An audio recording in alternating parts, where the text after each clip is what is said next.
Dios les bendiga. ¿Cuántos nos sentimos felices?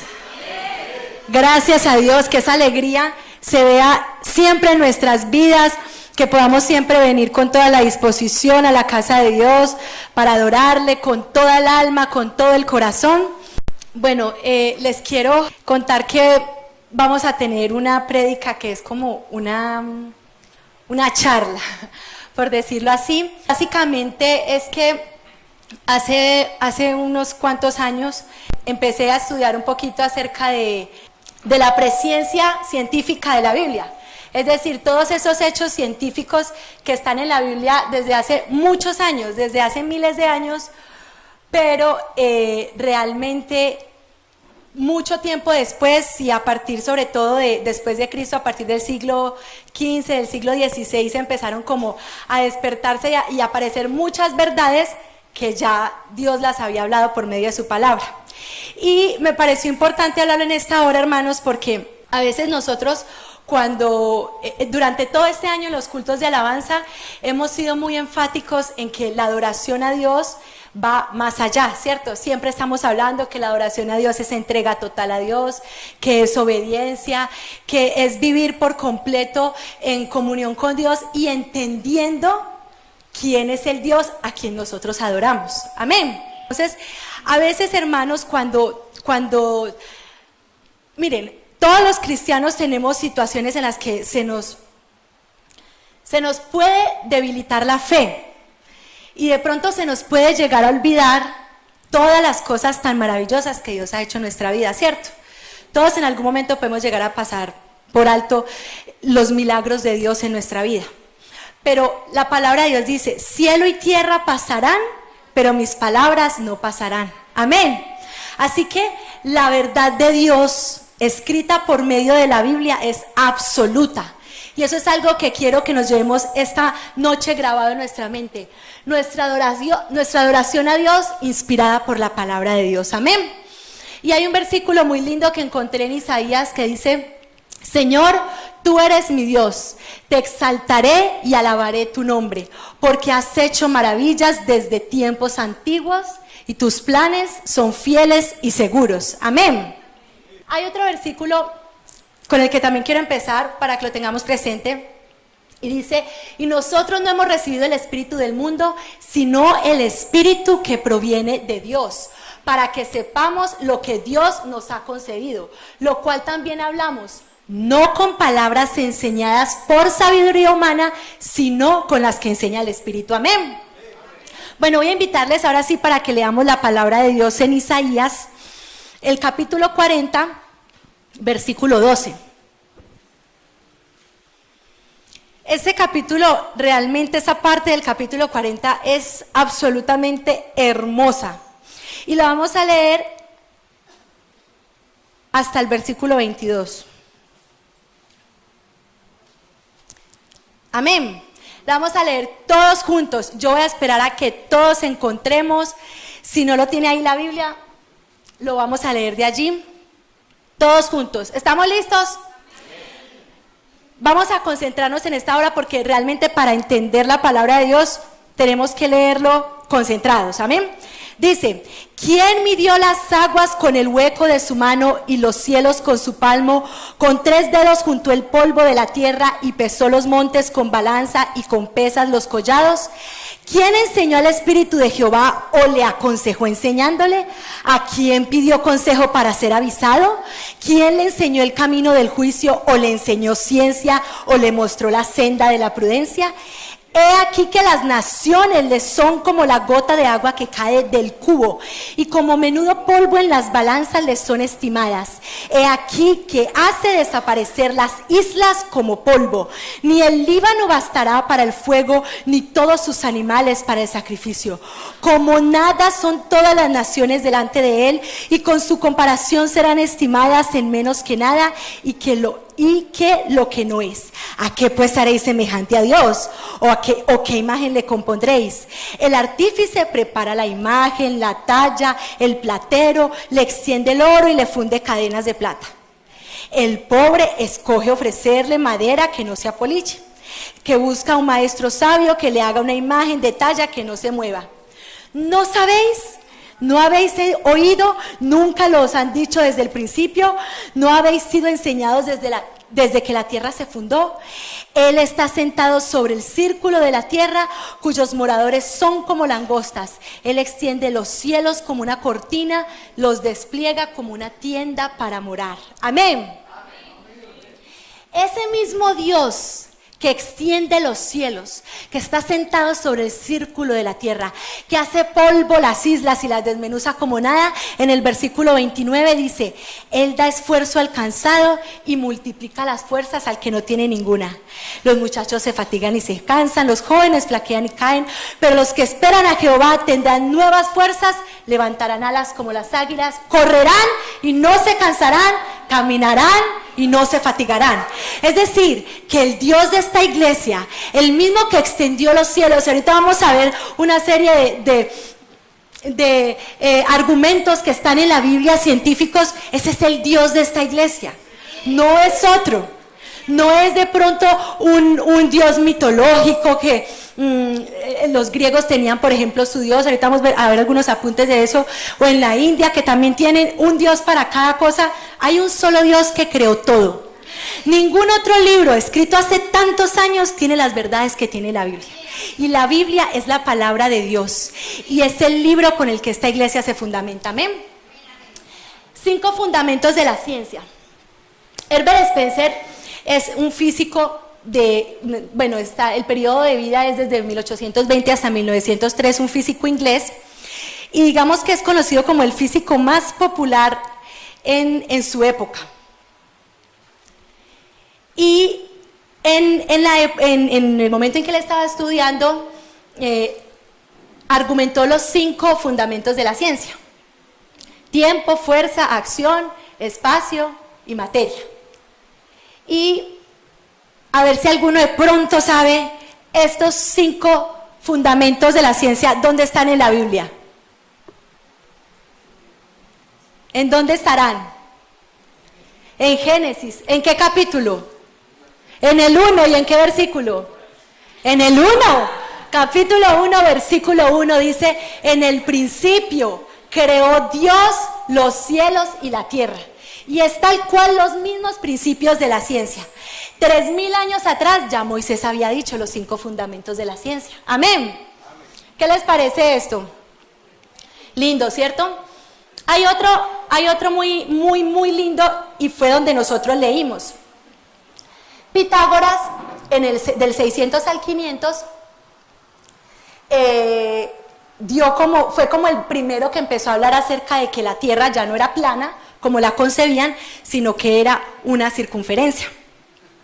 Después, ellos daban, por ejemplo, sus teorías, pero hasta que no hubiera un medio para poderlas comprobar a ciencia cierta, entonces como que las dejaban así, dormidas, esperando a que otro, con un argumento más poderoso, también comprobara esa teoría. Aristóteles en el 431, Eratóstenes en el 276, recuerden que antes de Cristo se van devolviendo los años, ¿cierto? Afirmaron lo que ya se sabía en el libro de Isaías. Isaías fue escrito aproximadamente de 755 al 722, o sea, mucho antes, ¿cierto? Si nos vamos devolviendo en la escala, primero fue 700, después 600, 400 y 200, ¿cierto? Y muchos otros afirmaron lo que ya Dios siglos atrás había revelado. Amén. ¿Qué leímos ahorita? Él está sentado sobre el círculo de la tierra. Amén. ¿Cuántos damos una alabanza a Dios? Gloria a Dios por eso. Bueno, otra que me pareció muy, muy linda es que esta imagen que ustedes ven aquí es como los indios, en la India, concebían la tierra en el espacio. Entonces, la tierra en el espacio, por ejemplo, por los griegos decían que Atlas sostenía la tierra en sus hombros. Los indios decían que había una tortuga gigante, encima de la tortuga habían 4 elefantes y encima de estos elefantes estaba la tierra. Y que así estaba la tierra, digamos, sostenida en el universo. Y fue hasta la época de Copérnico y Galileo Galilei que la Tierra fue concebida como una esfera que flotaba, ¿cierto? ¿Se acuerdan de la clase de la gravedad? Bueno, muy bien. Galileo Galilei fue el que digamos que la teoría de la gravedad, cuando nosotros la estudiamos a partir de Galileo Galilei. Y resulta, hermanos, que ¿cuál es el libro más antiguo de todos los libros de la Biblia? ¿Cuál es el que se conoce como el más antiguo? ¿Quién dijo? ¿Quién? Job. Job es, vean, los muchachos se van a ganar la batalla bíblica hoy. Muy bien, Job, hermanos, Job es un libro apasionante en todos los aspectos que uno lo pueda leer. El jueves la hermana estaba predicando acerca del libro de Job y de las angustias de Job, el martes, perdón.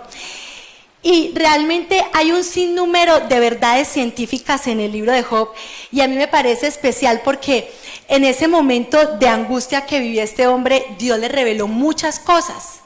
Y la forma como él se expresa y lo que Dios le inspira a decir, definitivamente es una muestra de que desde el principio ya Dios estaba revelándole a la humanidad todos aquellos fundamentos científicos que pronto más adelante todos los hombres iban a estar buscando cómo comprobarlos, pero Dios ya los había hablado. En Job 26:7 dice, Él extiende el norte sobre vacío, cuelga la tierra sobre nada.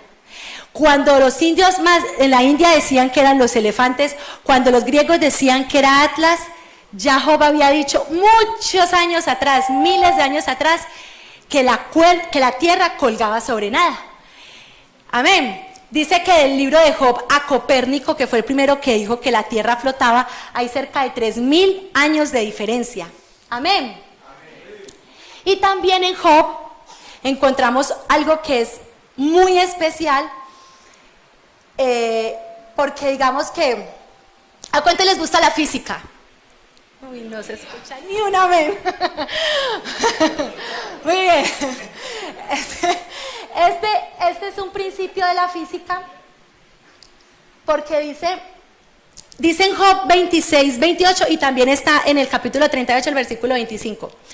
Cuando el Dios ley a la lluvia y camino al relámpago de los truenos.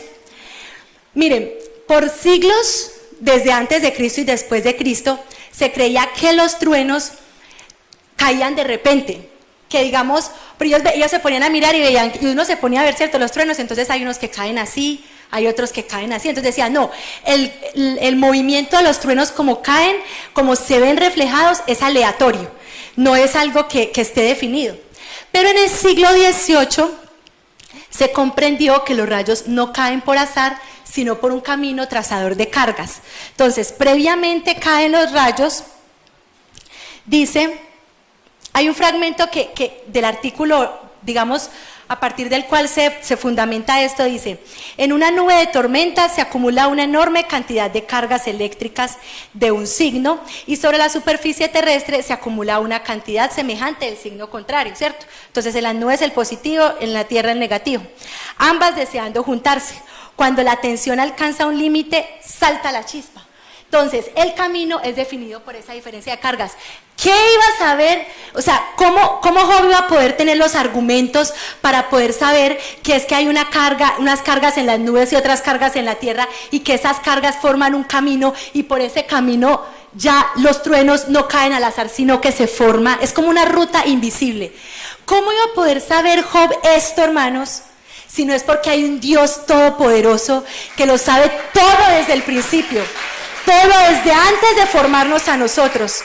Y Él mismo le reveló. Por eso no hay forma de que digan, vea, el que dice que la Biblia no es la palabra de Dios es un ignorante. Definitivamente. Es un ignorante completo porque aún grandes científicos en la historia que se han dedicado a estudiar la Biblia se han dado cuenta que la Biblia es verdad. Amén. Esta fue de una prédica del hermano Carlos Ospina.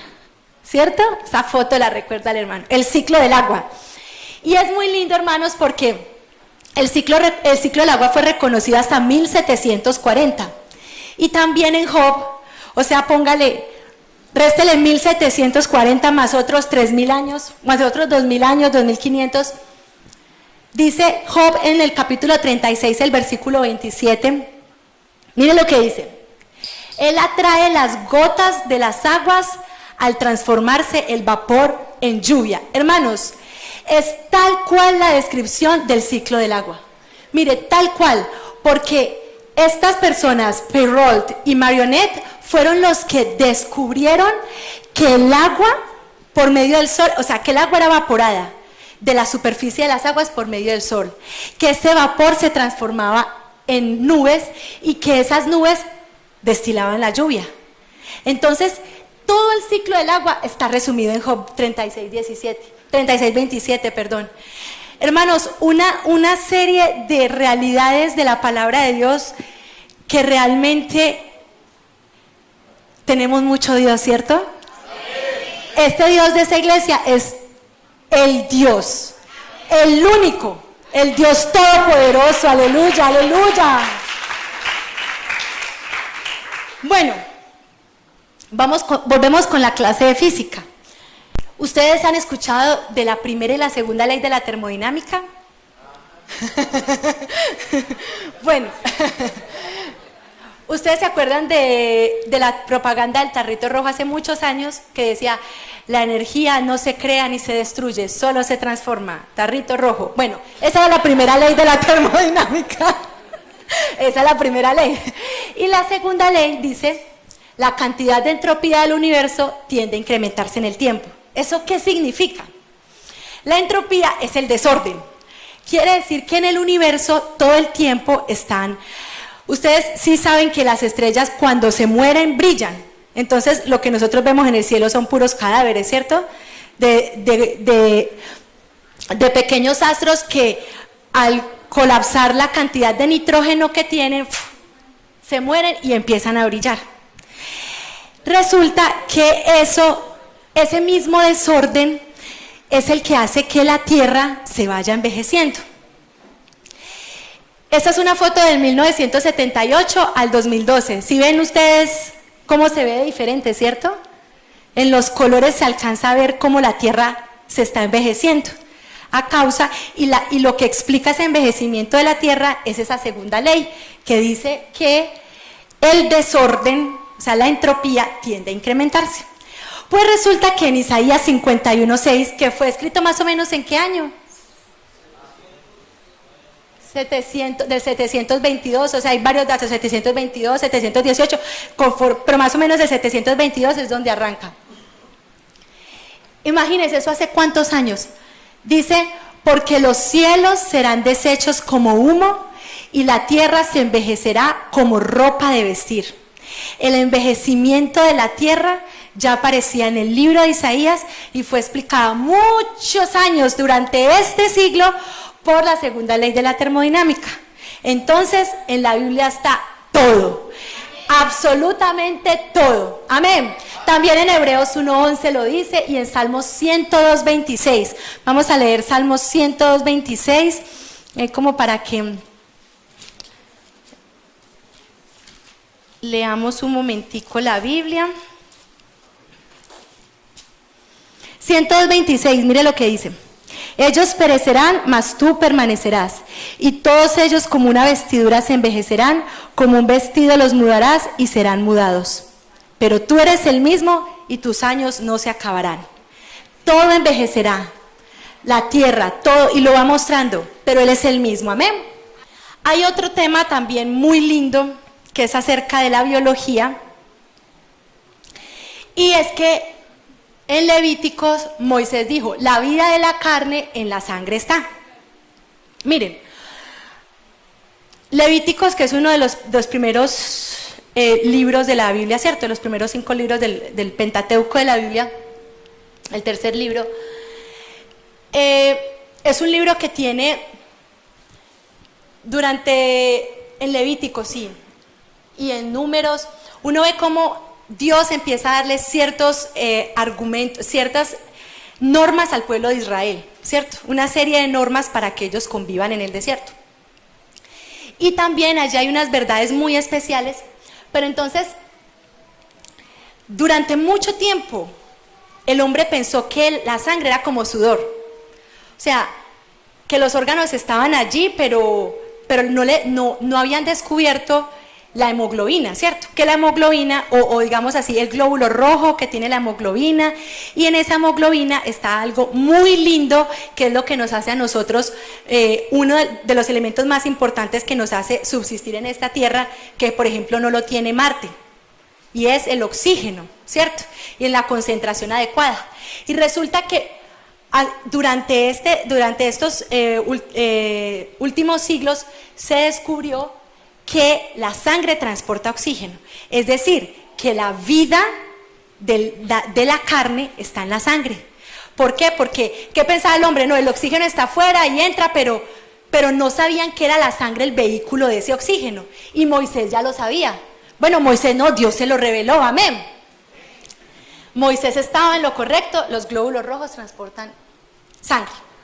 Ahora, otra de las normas que le dio Dios al pueblo de Israel fue acerca de la circuncisión. Ustedes sí saben qué es la circuncisión, ¿cierto? Yo no se los voy a explicar. Eso sí, no se los voy a explicar. Ay, si no lo sabe, lo busca. Bueno, pero resulta que la circuncisión, Dios fue muy claro en decirle a Moisés y dijo: de edad de 8 días será circuncidado todo varón entre vosotros por vuestras generaciones. Y ahí el versículo sigue: y de los que vinieren de tierras extranjeras y de los que comprares, bueno, de todos los varones que pertenecieran al pueblo tenían que ser circuncidados al 8º día. ¿Por qué al 8º día? ¿Por qué no al 7º o al 5º? Lo que es claro es que la circuncisión es un corte que se hace en una parte del cuerpo del hombre, ¿cierto? Entonces, ese corte genera una hemorragia. Imagínense ustedes, hoy en día, para hacer cualquier cirugía, usted lo duermen y a usted le ponen una serie de líquidos que usted no tiene ni idea qué es, pero la cosa es que usted no se desangra, ¿cierto? A no ser que ya tenga pues un problema en las plaquetas o bueno, en fin. Pero entonces, ¿por qué en el 8º día? En 1935, el profesor Henrik Dam dijo: la vitamina K es el factor en los alimentos que ayuda a prevenir las hemorragias en los niños. La vitamina K, la que está en el banano, por ejemplo, o en el brócoli, o en muchos alimentos verdes. Y entonces él dijo: vea, esa vitamina K produce una enzima que se llama la protrombina. ¿Cómo se llama? Eso, se la van a aprender, protrombina. Esa protrombina es la enzima que ayuda a que cuando el cuerpo, digamos, cuando la sangre va a fluir, empieza a coagular la sangre rápidamente para que no se desangre. ¿Qué pasaba? ¿Qué descubrieron? Que solamente en el 8º día, a partir del 3er día, el niño empieza a producir protrombina, hasta el 5º día. Hasta ahí va en niveles normales. En el 7º empieza a subir. En el 8º día está por encima del 100%. O sea, el único día en el que el ser humano tiene esta protrombina al máximo y no se puede desangrar es en el 8º día. Por eso Dios le dijo a Moisés que lo circuncidara en el 8º día. Amén. A mí me encanta. Yo digo, esto es mucha la perfección de Dios, pero mucha, tan lindo Dios. O sea, ¿cómo uno puede negar que Dios existe, hermanos? ¿Uno cómo puede negar la existencia y la veracidad de la palabra de Dios? Esto es absolutamente hermoso. ¿Cómo supieron Moisés y Abraham esto? En sus limitados días de conocimiento científico. Ellos no lo sabían, ellos obedecían a Dios. Amén. Aquí está la vitamina K. Listo. Ya casi terminamos.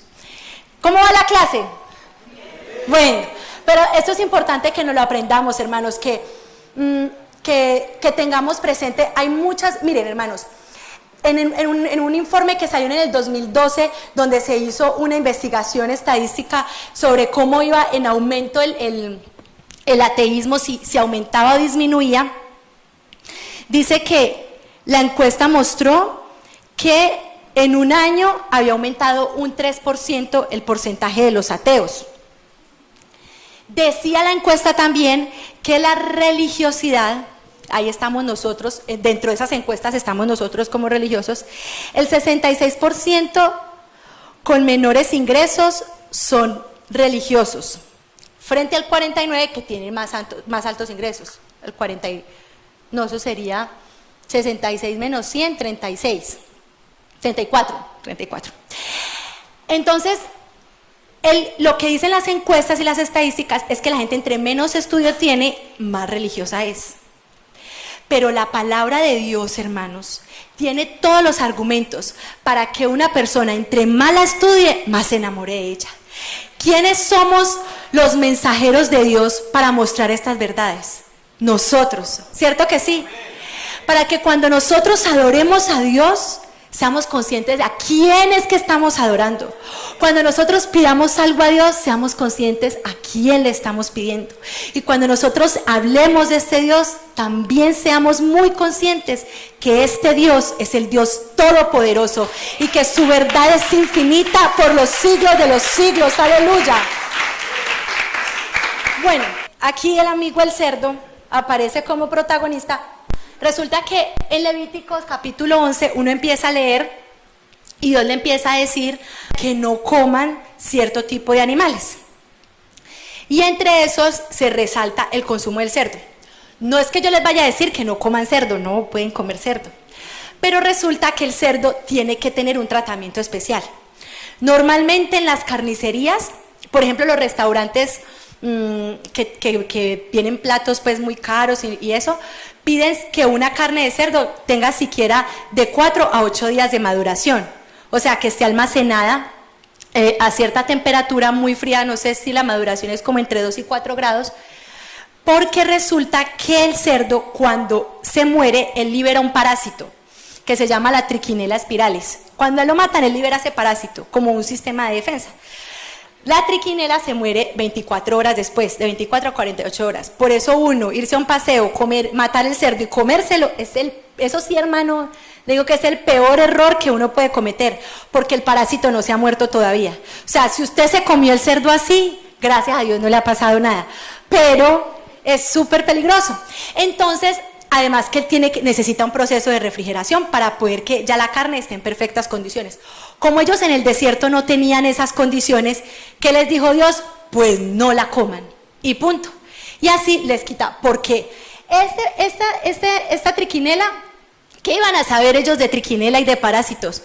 Pero Dios, que todo lo sabe, les dijo, ellos no tienen las condiciones, es mejor que no se la coman. Y así con otra serie de animales. Entonces, hay culturas, por ejemplo, que no comen cerdo, los adventistas, no, y los del oriente, los budistas, los musulmanes, eso, los musulmanes, yo decía los de Turquía, los musulmanes, ellos por ejemplo, aunque en Turquía sí comen, pero los que son musulmanes arraigados, ellos no comen carne de cerdo porque ellos, digamos que no, ellos prefieren como evitar ese tipo de carnes por los parásitos que pueden liberar. Pero eso sí, después de que esta carne pase los días de las 24 horas, ya ese parásito se muere. Listo, entonces ahí clase de salubridad. Y esa clase, la primera clase de salubridad la recibieron los judíos. Amén. Por último, quiero mostrarles algo sobre la vida artificial. Y es que resulta que el anhelo más grande de todos los científicos durante la historia ha sido crear vida artificial. Todo el tiempo, desde las historias que se desarrollaron de Frankenstein y era una búsqueda constante de vida artificial, la clonación de la ovejita, todo el tiempo. Pero hace unos años, Craig Venter, él desarrolló una subunidad de ADN. Ustedes saben que nosotros tenemos, nuestro cuerpo está lleno de cromosomas y esos cromosomas tienen unas cadenas que tienen toda la información de nosotros, ¿cierto? Los ojos azules o verdes o el pelo rubio que no tengo yo. Bueno, todo eso, muchos otros rasgos están en la cadena de ADN. Entonces siempre los científicos han querido, saben que para poder crear vida artificial tienen que empezar por desarrollar una cadena de estas. Entonces ellos desarrollaron una subunidad de una bacteria Pero resulta que con eso dijeron, no, ya creamos vida, pero no la pudieron crear, porque tuvieron que inyectarla en una célula viva.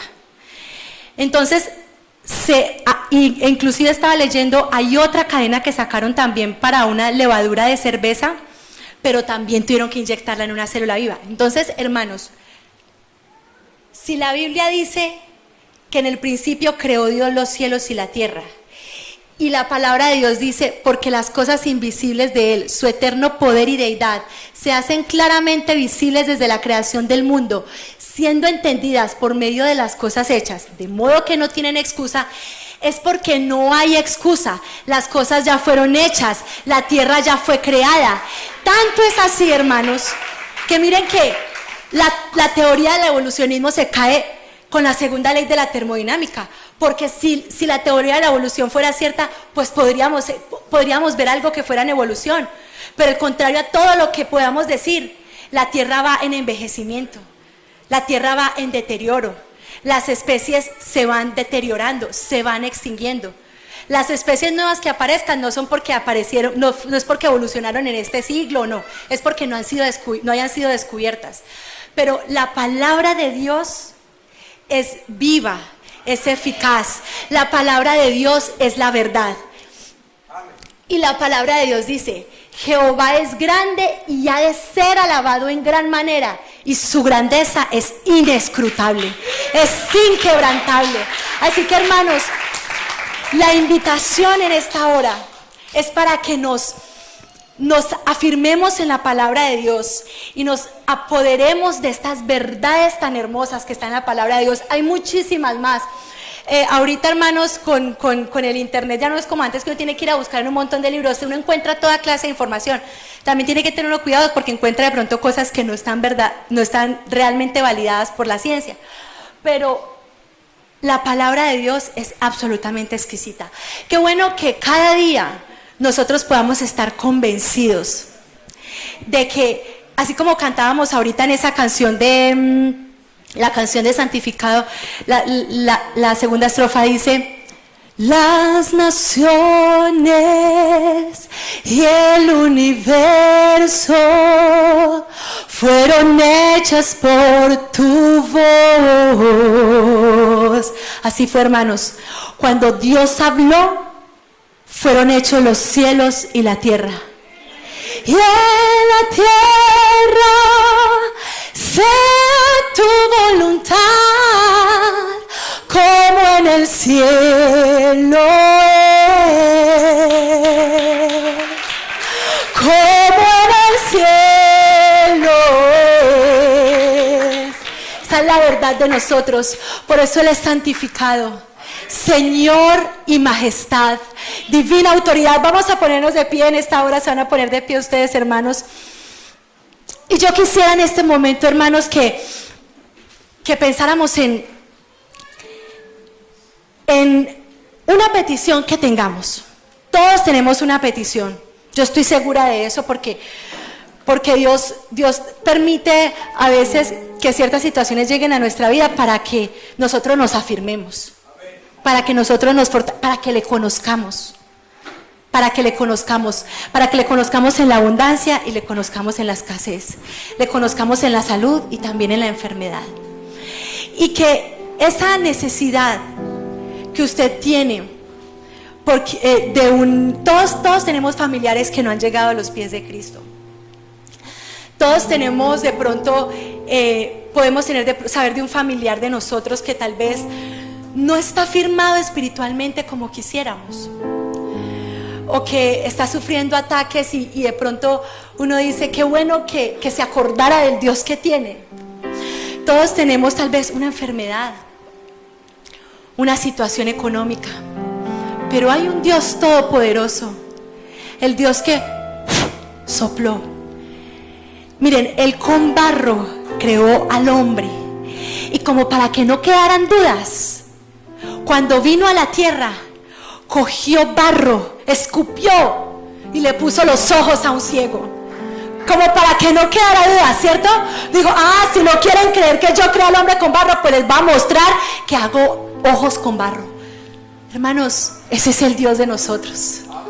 Ese es el Dios todopoderoso. Así que yo le invito en esta hora a que le adoremos con el alma, a que declaremos que Él es todopoderoso, a que no desfallezcamos, a que declaremos que Él está allí para socorrernos, que Él está allí para guardarnos, así como al pueblo de Israel le guió y le dio esas normas tan perfectas para que no se afectara su vida. Asimismo a este pueblo escogido, real sacerdocio, nación santa, pueblo adquirido por Dios, ese somos nosotros el pueblo adquirido por Dios. Nos ha dado muchas verdades y muchas victorias vendrán en el nombre de Jesús. Vamos a cantar una vez más ese himno y vamos a declarar que Él es Rey poderoso. Aleluya.